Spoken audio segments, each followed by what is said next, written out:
All right. So looking at this reading just from where I am, and just from what I'm grasping, there's a lot of progress being made. Okay, but one of those things is definitely being more comfortable in yourself, taking a lot more responsibility, and no longer allowing the external energies to be the the reason for a lot of your shortcomings. Okay, um, I feel like for a lot of you guys have a lot to. You guys have obviously thought on something for quite some time, and I think it was something that definitely needed patience with. Um, but one of the things I find is interesting about this reading is that this is about knowing your stances on things, knowing your tribe, knowing, being aware of your commitments and your own responsibilities, and no longer allowing the external to take that power away from you, but to ultimately take full responsibility and put that power back into what you want to enrich in your life with. That's freaking powerful, Sag. Okay? That's freaking powerful. Now, looking at the past energy, you guys have the hangman, and the hangman does indicate there being, some standstills, right? Some things that are not moving, no progression of any sort. But this was mostly because there was some perspective that's come in to shed light on to shed light on your life, right? Because usually when the hangman comes up, it's usually about changing or seeing something from a different angle, seeing things from a different perspective, you know, however you kind of been living your life is no, it's not creating anything different. It's not making any progress in any direction in any way, because that perspective is no longer needed or no longer in use. It was time to surrender a certain ideology or some sort of moral code or whatever perspective even. um it was time to shift that, or to surrender that old perspective, and to embrace a new one, to embrace or to see something differently, to be even introduced to a new way of communicating or thinking and in living. Right now, what's brought you guys to, is brought well what you guys have in the present is actually the Two of Cups, and I think that's pretty cool, considering that you know you have somebody that's very similar around you that will help you to not only to digest what you've just dissected, but also to practice, if that makes sense. um I don't think that this is necessarily someone that's like a, someone that you use or something like that. I'm not trying to say that you use this person or anything like that. But what I am saying though is that the Two of Cups to me, indicates that there is somebody that's in your life at this moment that's not only just the perfect partner, the perfect connection with this person, but also someone that mirrors you, someone that that you connect with on the same wavelength, or someone that's very similar to you, or this person reflects to you a part of you, a certain version of you that you would like, or someone that you desire to be. Now, what's interesting is that it goes on to the future to be the Five of Cups, which is then you go so straight to loss. And that's interesting to me, because it's like you have a good thing here, nothing's necessarily wrong, but the future is foreseen here as a loss, and where you're coming from is where you guys are connecting as individuals. Oh, yikes. Now, I'm going to go ahead and actually pull on the Five of Cups, because I kind of have an idea of what that means, and that idea, okay, with the Fortune just came out, and that idea has to do with the fact that there may be some old ways or old interactions that you may end up having to leave behind or lose. The way you guys used to interact may change. There's a lot of things that the Five of Cups can talk about other than just loss, but especially our missed opportunities here. But the relationship still remains, because the focus of what was lost didn't necessarily keep you from being able to reach success, if that makes sense. It doesn't keep you from meeting success here. So, considering that the Wheel of Fortune is coming up, it's almost like this is another opportunity. This is a second time around, right? Like, even though you've lost something, you still have an opportunity that's come back up to either try again or to do something differently. Or perhaps this is an opportunity to react differently to a loss or some sort, or just react differently to something that you no longer have. The underlying energy shows the Eight of Wands, and that talks about progress being made. It talks about movement, things moving very fast. And it also can talk about feeling rushed and overwhelmed with information and things happening all at the same time. And it feels like things are just kind of coming at you, and you're not really sure if you're really prepared to handle all that stuff coming at you. And I feel like the reason why some of you guys may feel like you may end up losing something is partly because everything's kind of coming at you like that. The Chariot. Wow, that's another card of speed. But here's the thing, though. The difference between the Eight of Wands and the Chariot, in my opinion, which also, wow, that's awesome. The Star telling me that there was hope. You had a goal in mind. You had, inspiration. You had, something that gave you faith, and that pushed you to make it. And it pushed you to get things going and making things happen. It pushed you to not only balance yourself out for the potential success of whatever your goal was at that time, but it also talks about how you felt more stable, because felt more comfortable with yourself because you had everything under control. But then it seems like things kind of are going out of control again, and the potential of something being lost here because things just kind of kept going. Things are just going out of hand. Things are just moving too fast. It can make you feel like you could lose that again because things are just moving in a speed that you don't feel like you can handle. At the same time, I kind of get a sense of that with the Eight of Wands too, because the Eight of Wands can indicate the arrows of love. You guys may be falling in love very fast, or maybe falling in love with this person very deeply, and the fear that you have, I say fear, but I say the future that comes up is that you may either lose connections, lose friendships, because the emphasis of the focus has a lot to do with now on the relationship. Or there's some sort of something that, again, like I say, again, for the millionth time, is that you lose something. You're afraid of losing the relationship that you have here. Perhaps because there's differences in the way you guys view something. I'm going to pull another one. Why is the Wheel of Fortune clarifying the Five of Cups?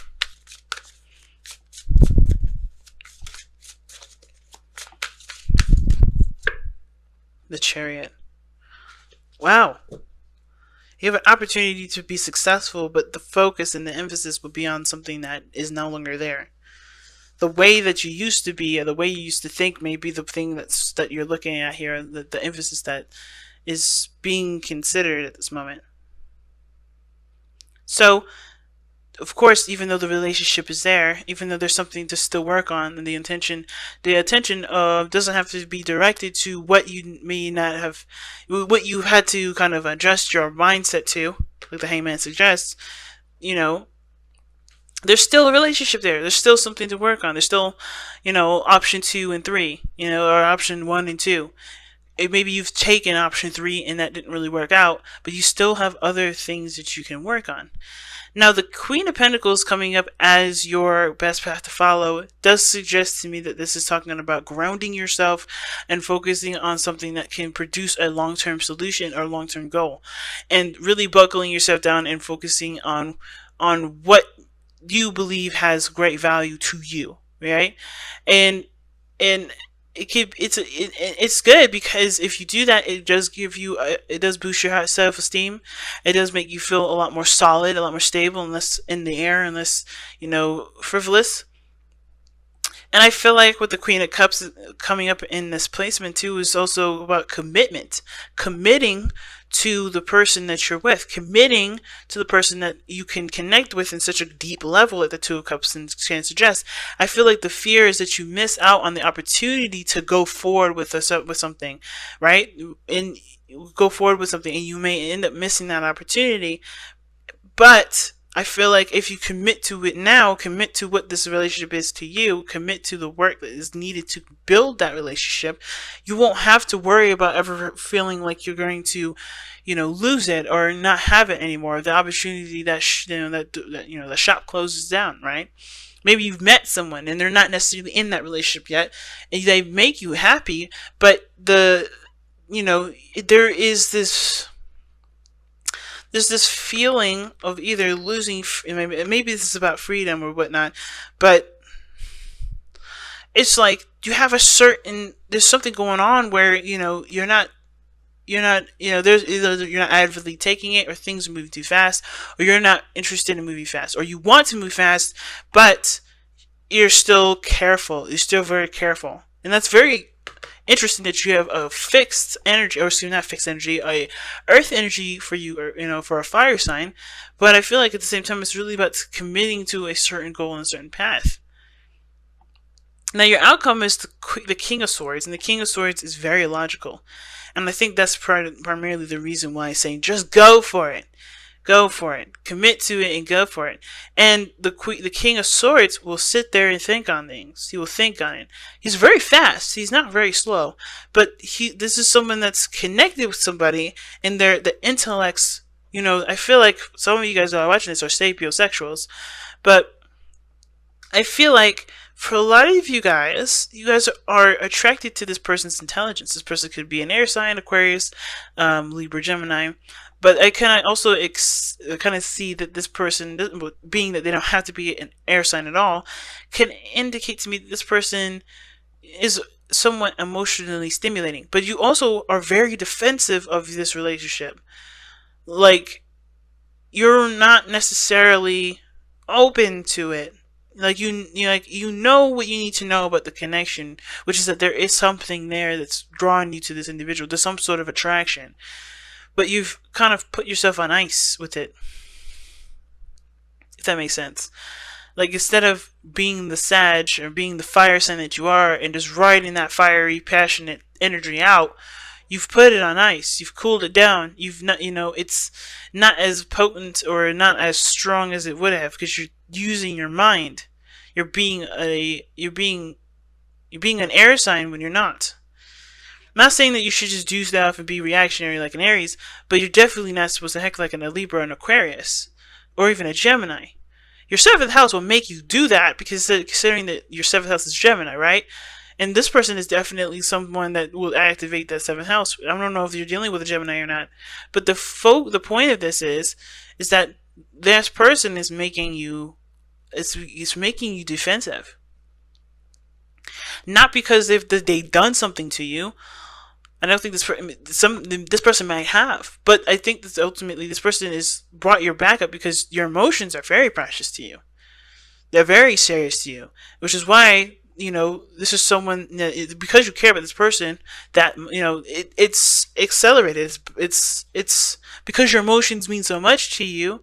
How you feel about them is someone that is greatly something that you value. And I think this person is showing that they are stable and they're solid and they're ready to settle down. They're ready to start to commit.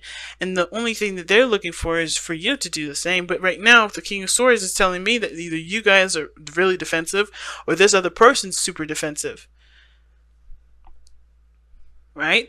And I think it's even more incentive to be the Queen of Coins, because it's advocating for you to be and show that you are reliable and that you're patient.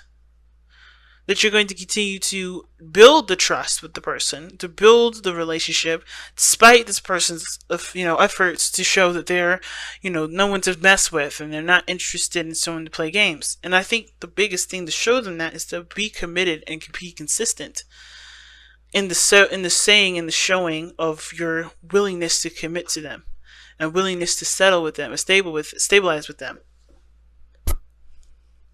Now, your hopes and fears is the 8 of Coins. And I feel like a lot of you guys do hope to work things out with this person.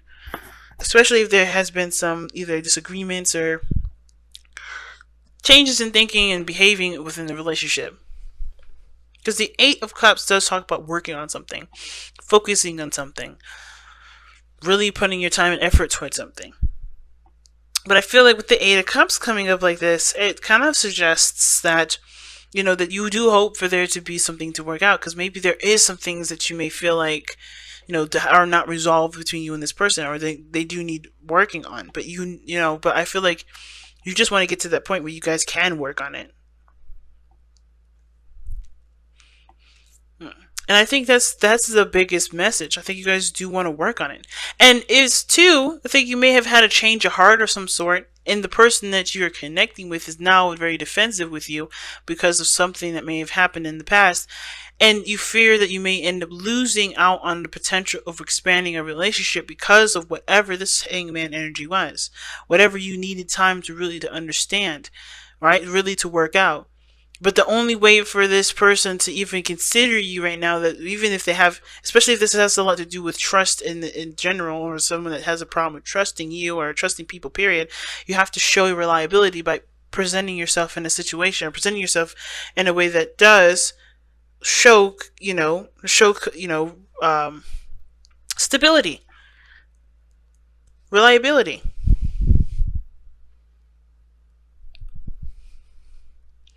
So your outcome is showing the Four of Swords.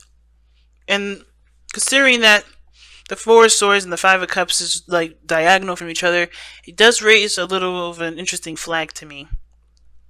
I kind of get a sense if some of you guys may end up having to take a break, or this person may want to break from you and break from everybody else.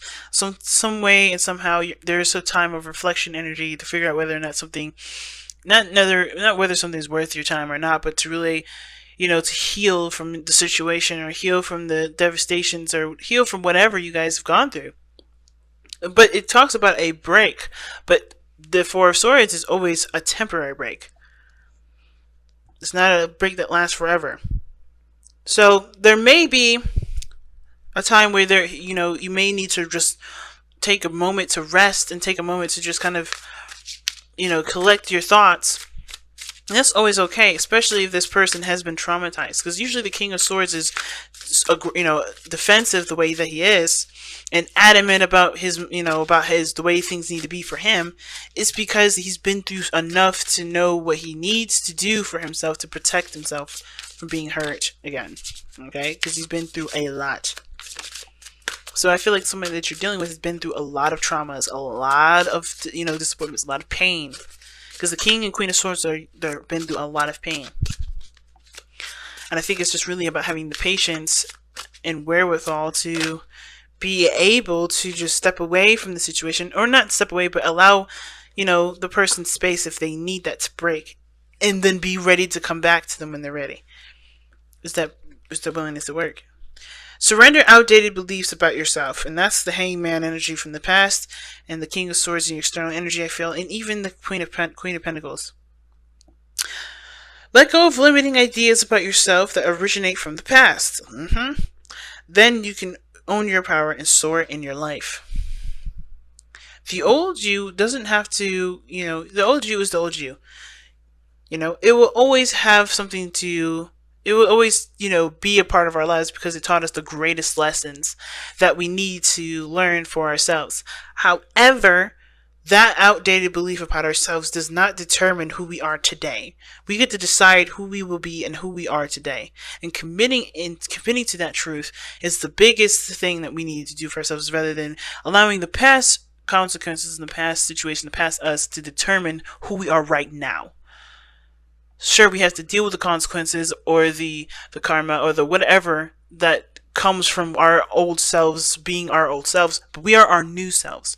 No longer letting the old way dictate or project the old stuff when we're trying to be the new person.